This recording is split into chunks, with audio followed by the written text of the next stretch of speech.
Tiba-tiba salah satu dari keduanya berkata, "Wahai Nabi Daud, engkau lebih layak untuk dihukum. Engkau mempunyai 99 istri, sedangkan Uraya hanya memiliki satu istri. Engkau kirim dia untuk berperang agar dia terbunuh, lalu kamu bisa menikah dengan istrinya."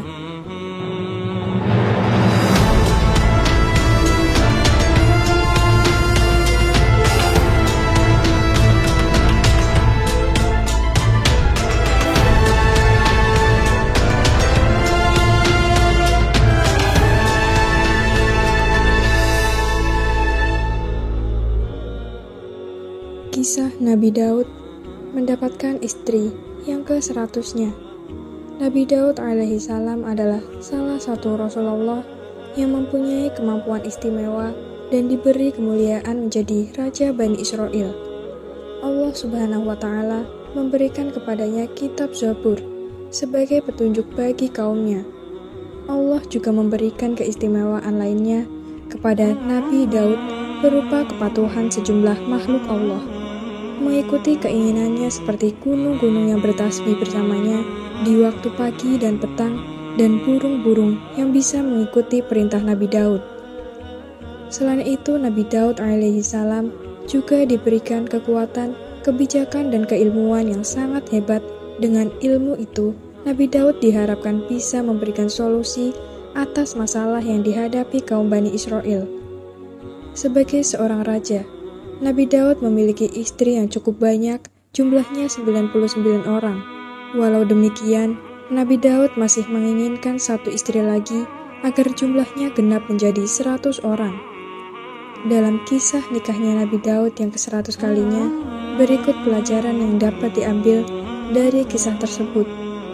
Dalam syariat Nabi Muhammad SAW, dikisahkan bahwa Nabi Daud alaihi salam membagi hari-harinya menjadi 3 waktu.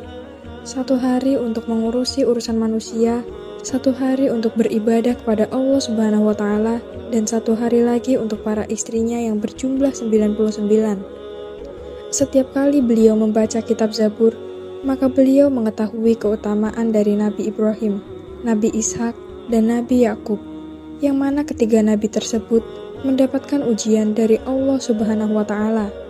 Maka Nabi Daud pun berkata, "Ya Allah, segala keutamaan yang telah dihabiskan oleh bapak-bapakku, maka berikanlah aku keutamaan seperti yang Engkau berikan kepada mereka." Nabi Daud adalah nabi yang sangat tekun beribadah kepada Allah Subhanahu wa Ta'ala. Namun beliau adalah seorang manusia yang terkadang keluar sifat keingintahuannya. Sebenarnya sampai di mana kemampuan yang dimilikinya? Nabi Daud pun berdoa, "Ya Robbi, sesungguhnya Engkau telah memberi ujian kepada semua para nabi yang tujuannya supaya besar pahalanya. Tinggal diriku ya Robbi, yang belum Engkau berikan cobaan, aku juga ingin sama seperti nabi-nabi zaman dahulu."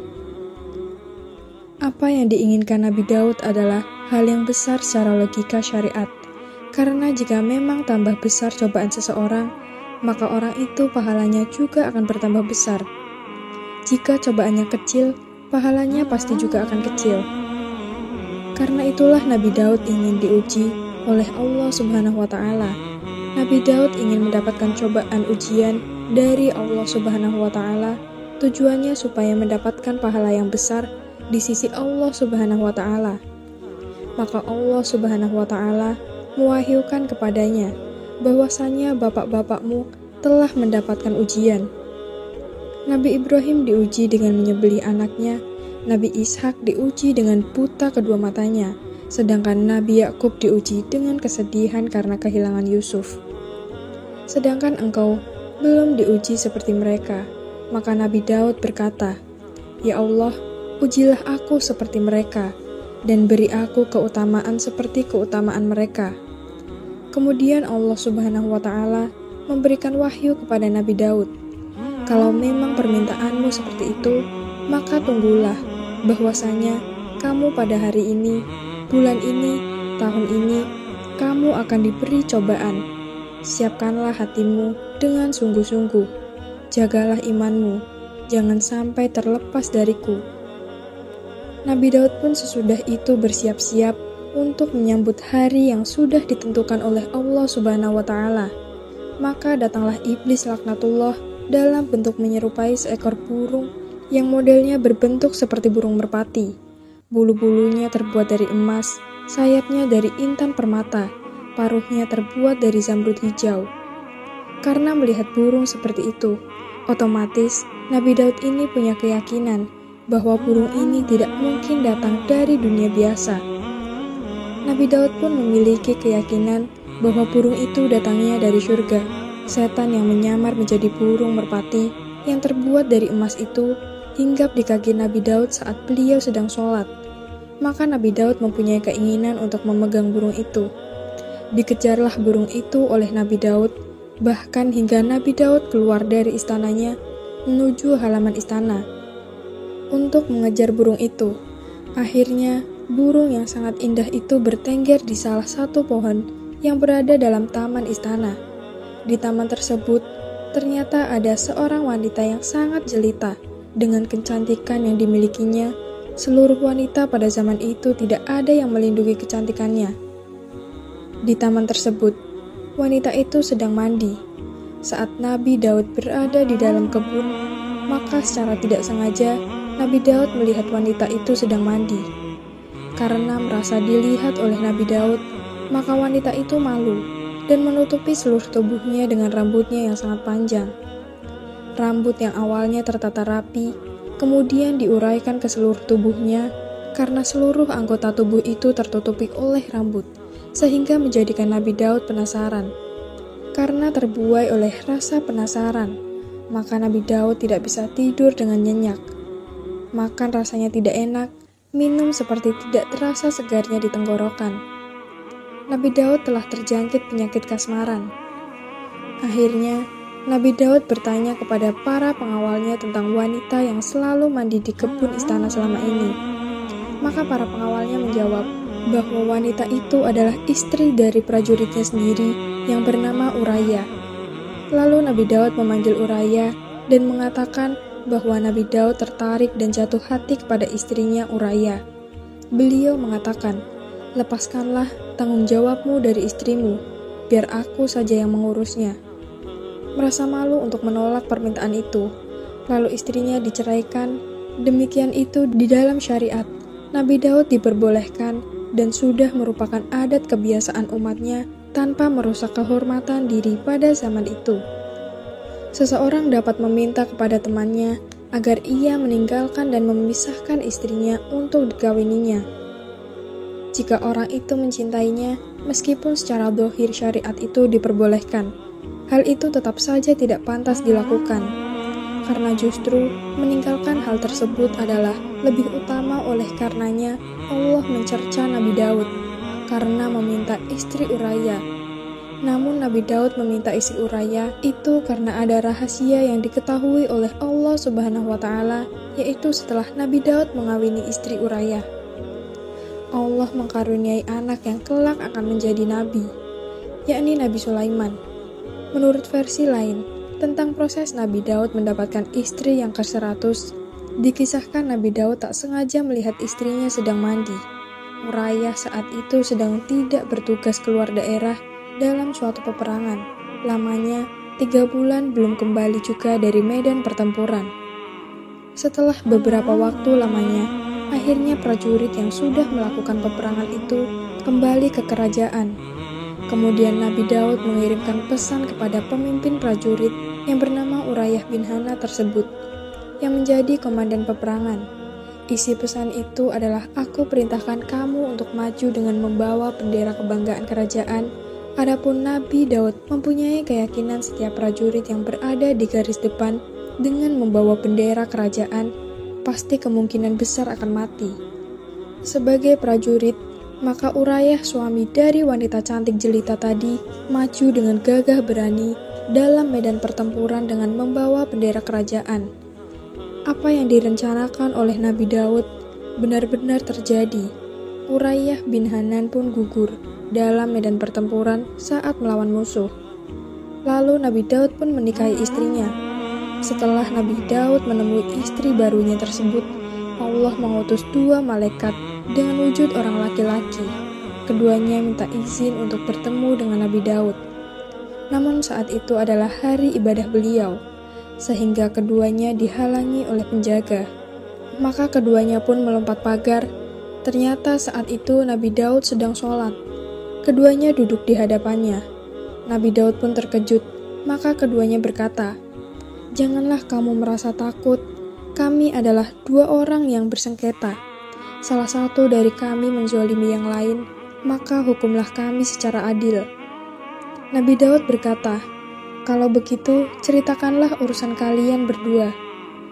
Salah satu dari kedua orang laki-laki itu berkata, "Saudaraku ini mempunyai 99 kambing betina, sedangkan aku hanya memiliki 1 ekor kambing. Namun dia ingin merebut kambingku agar kambingnya genap 100.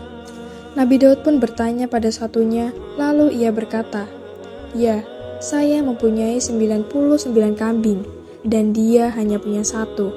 Namun aku ingin merebutnya agar kambingku genap 100. Nabi Daud pun bertanya, "Apakah saudaramu itu rela menyerahkannya?" Dia menjawab, "Tidak, dia tidak rela." Maka Nabi Daud berkata, "Kalau begitu, kami tidak akan membiarkanmu melakukannya. Jika engkau terus merebutnya, maka kami akan menghukummu." Tiba-tiba salah satu dari keduanya berkata, "Wahai Nabi Daud, engkau lebih layak untuk dihukum. Engkau mempunyai 99 istri, sedangkan Uraya hanya memiliki 1 istri. Engkau kirim dia untuk berperang agar dia terbunuh, lalu kamu bisa menikah dengan istrinya." Saat itu, Nabi Daud baru sadar bahwa dia telah berbuat salah. Segeralah dia tersungkur sujud sambil menangis. Dia menangis selama 40 hari, tidak pernah bangkit, kecuali untuk kebutuhan mendesak. Sehingga tanah yang terkena tetesan air matanya sampai tumbuh rumput. Maka Allah mewahyukan kepadanya, "Wahai Daud, berdirilah, aku telah mengampuni dosamu." Maka Nabi Daud berkata, "Ya Allah, saya mengetahui bahwa Engkau telah mengampuniku. Namun jika nanti pada hari kiamat Uraya datang, menenteng kepalanya yang berlumuran darah." Lalu dia berkata, "Ya Allah, ya Allah, tanyalah Daud, kenapa dia membunuhku?" Maka Allah berfirman, "Jika demikian, maka aku akan memanggil Urayah dan akan aku pinta keikhlasannya untukmu. Aku akan balas dengan surga. Niscaya dia akan merelakannya untukmu." Nabi Daud berkata, "Sekarang aku benar-benar tahu bahwa engkau telah mengampuniku." Subhanallah, ada beberapa hal yang harus kita pahami dari cerita di atas.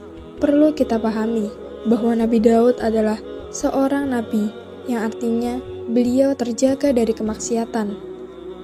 Sedangkan kisah di atas bukanlah menunjukkan bahwa Nabi Daud melakukan dosa ketika Nabi Daud melihat istri Uraya sedang mandi itu. Bukanlah sebuah dosa karena beliau melakukan hal tersebut.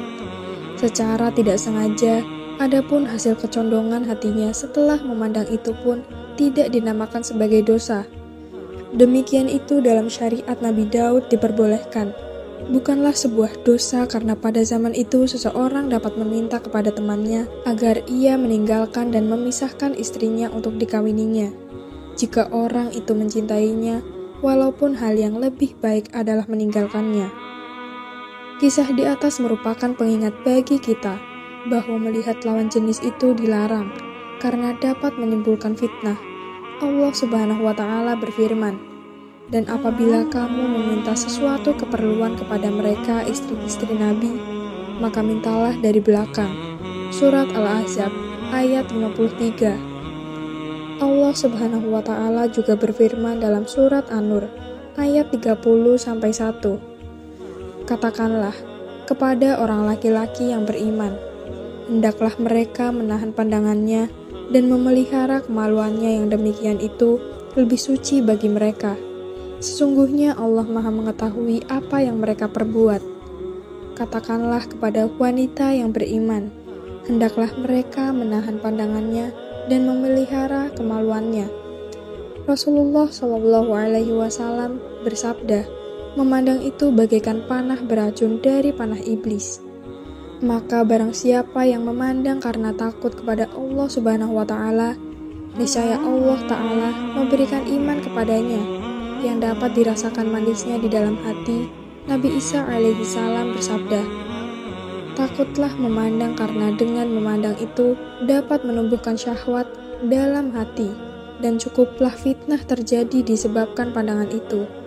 Imam Mujahid mengatakan, apabila seorang perempuan menghadap muka, maka iblis duduk di bagian kepalanya. Lalu iblis memperindah diri perempuan itu yang diperuntukkan bagi orang yang memperlihatkannya. Kalau seorang perempuan berbalik menghadap ke belakang, maka iblis duduk di pantatnya. Lalu iblis memperindah perempuan itu yang diperuntukkan bagi orang yang memperlihatkannya. Seseorang pernah bertanya kepada Nabi Isa alaihi salam, apa permulaan yang menyebabkan orang berzina? Beliau bersabda, yaitu akibat memperhatikan perempuan dan memperhatikan dirinya. Imam Al-Fudail mengatakan, iblis berkata bahwa pandangan yang dilepaskan pada suatu perkara yang tidak halal itu adalah merupakan panahku yang sudah tua dan busurku yang tak pernah luput jika aku pergunakan.